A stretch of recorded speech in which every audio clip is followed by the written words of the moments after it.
Glad you could join us again on the Value Chain TV News Update. My name is Chat Moses. And in the news update, we begin with stories on wage review.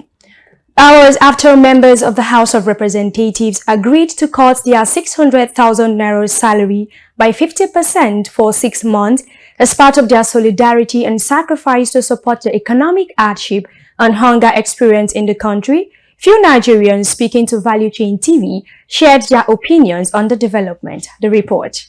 To me, reducing of House of Rep total earn, it won't really make impact on the suffering of Nigeria. The fact is this: we need them to put in place the right policy that will help cushion the suffering of Nigeria. Their salary is whatever million. Even if they reduce it, they will still steal more. So reducing it, there is a column or a loophole where they will still steal more to cover what they've reduced. So the thing is, let's keep that formalities at corner. They should put in place policies that will help entrepreneurs, some SMEs, some business, market women and all that. It will help cushion the suffering of Nigeria. It's not today we'll be hearing these things they say, you know. In fact, them planning to cut 50% of their salaries is even too small. It's too small. In fact, it will not go anywhere. Okay? And they just, in fact, I'm tired of seeing or hearing what they are saying, because we keep hearing these things, seeing them saying all these things on TV, but they never put them to work. It's very wrong. Okay, they are very, very comfortable and they are not considering the average person in the country. It's very bad. It's very bad. So for me, I'm not putting my mind in what they are saying, because they have been saying all these stories and they never bring it to pass. They never brought it to pass. And on financial inclusion, Vice President Kashim Shettima has said there is an urgent need for financial innovation to drive Nigeria's economic and financial inclusion agenda. Shettima made the call during a high-level policy dialogue between the Nigerian government and private sector stakeholders held in Washington, D.C., the United States capital. The initiative, which brought together government officials, regulators, law enforcement agencies, and fintech industry leaders at the George Washington University, aims to leverage innovative approaches to drive a sustainable and inclusive financial system in the nation. Moving to local refining, the Nigerian Midstream and Downstream Petroleum Regulatory Authority, NMDPRA, says the Dangote refinery is still at the pre-commissioning stage and has not been licensed. Speaking to journalists, the Chief Executive Officer of NMDPRA, Farouk Ahmed, said there are numerous concerns regarding petroleum product supply nationwide. Farouk said the Dangote refinery is at 45% completion, and the industry cannot rely heavily on one refinery to feed the nation, because Dangote is requesting that all importation of petroleum products should be suspended or stopped, especially automotive gas oil or jet kerosene, and direct all marketers to the refinery. And still on local refining, the House of Representatives has resolved to investigate the alleged conspiracy by international oil companies, IOCs, to frustrate the operations and survival of Dangote refinery and the actual percentage holding of the federal government in the refinery.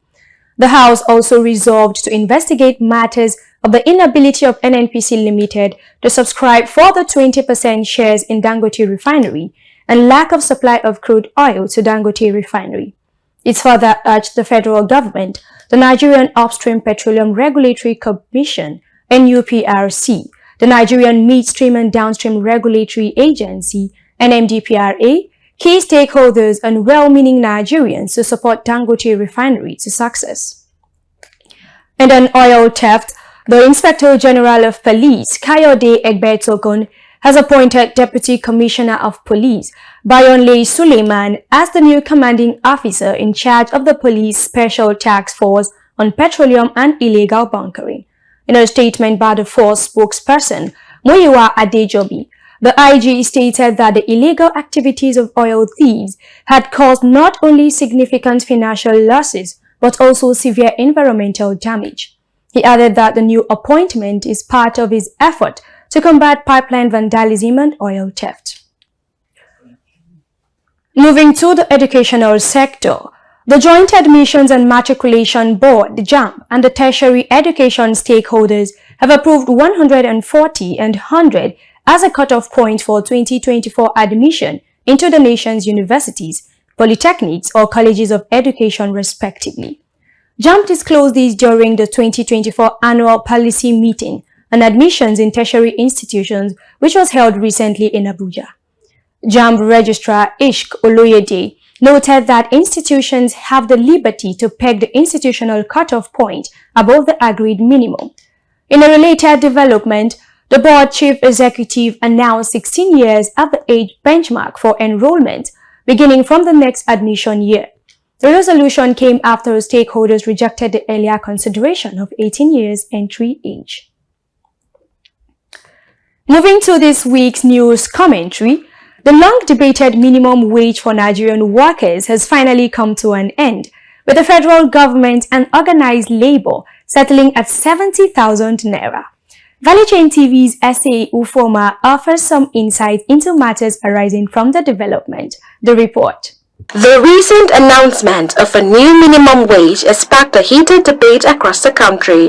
While some Nigerians hail the move as a long overdue step towards a living wage, others warn of the potential consequences on small businesses and the economy at large.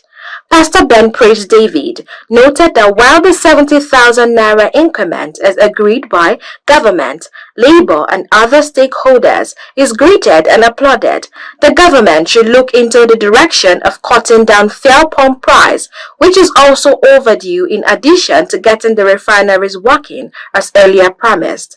Also in an interview with Value Chain TV, two Abuja residents, Elder Dominic and Mrs. Omeke, shared their opinions. It cannot be enough. It cannot be enough for civil servants because many things are happening.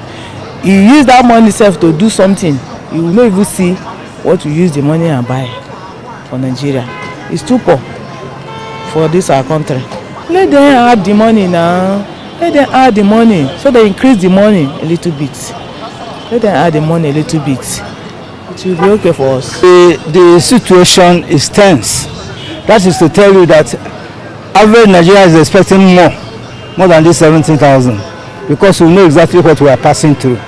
Even the smallest child in Nigeria will tell you that this is not enough.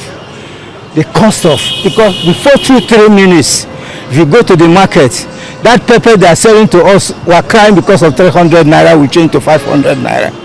The speculation is that they have increased the money, the salaries of the workers. And generally, those in the market will increase their money instantly. There's no way. And remember, there's no way you can control it.